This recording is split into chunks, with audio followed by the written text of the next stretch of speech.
দলিল যার জমি তার। সোশ্যাল মিডিয়াতে ভাইরাল এই একটি বিষয়ের ওপর ভিত্তি করে আপনি কখনোই জমি কিনবেন না, বরং আপনি জমি কেনার আগে অবশ্যই এই 7টি বিষয় চেক করে নেবেন।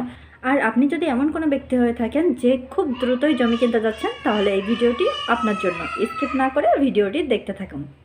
নাম্বার 1, আপনি অবশ্যই জমির মিউটেশন বা নামজারি চেক করবেন।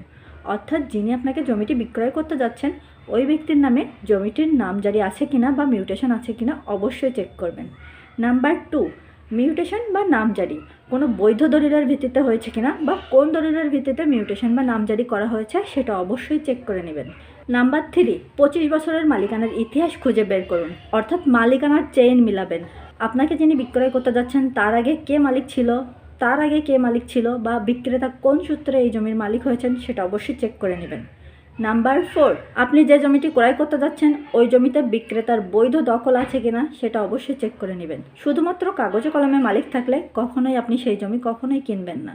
বিক্রেতার বৈধ দখল থাকা খুবই গুরুত্বপূর্ণ, না হলে দলিল যার জমি তার এটা শুনতেই হবে, কিন্তু আসলে আপনি কখনোই দখল নিতে পারবেন না। নাম্বার 5, একজন অভিজ্ঞ আমিন দ্বারা জমিটি পরিমাপ করুন। না হলে দেখা যাচ্ছে আপনি দেখবেন যে কাগজে কলমে জমি আছে 20%, বাট আপনি জমি পাচ্ছেন 15%। এমন যেন না হয়, তাই অবশ্যই একজন অভিজ্ঞ আমিন দ্বারা জমিটিকে মেপে নেবেন। নাম্বার 6, আপনি যে দলিলের ভিত্তিতে জমি ক্রয় করছেন ওই দলিলটি অরিজিনাল কিনা সেটা সাব রেজিস্ট্রি অফিসে যেয়ে চেক করুন। কোনো রকম ফটোকপি দলিল দেখে কখনোই জমি কেনার মতো সিদ্ধান্ত নেবেন না।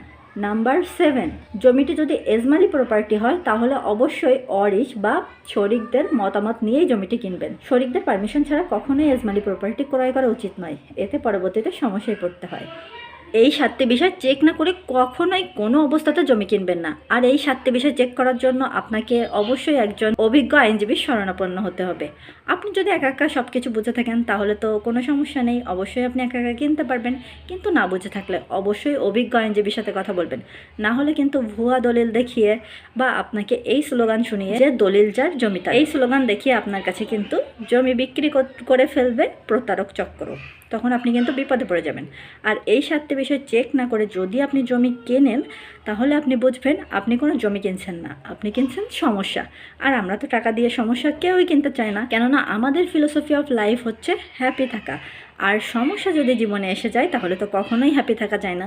একবার যদি জমি জমার মামলা মোকদ্দমায় আমাদের পড়ে যাইতে হয় তাহলে কিন্তু আমরা আর কখনোই হ্যাপি হতে পারবো না, কেননা আমরা জানি দেওয়ানি মামলা যুগের পর যুগ চলতে থাকে।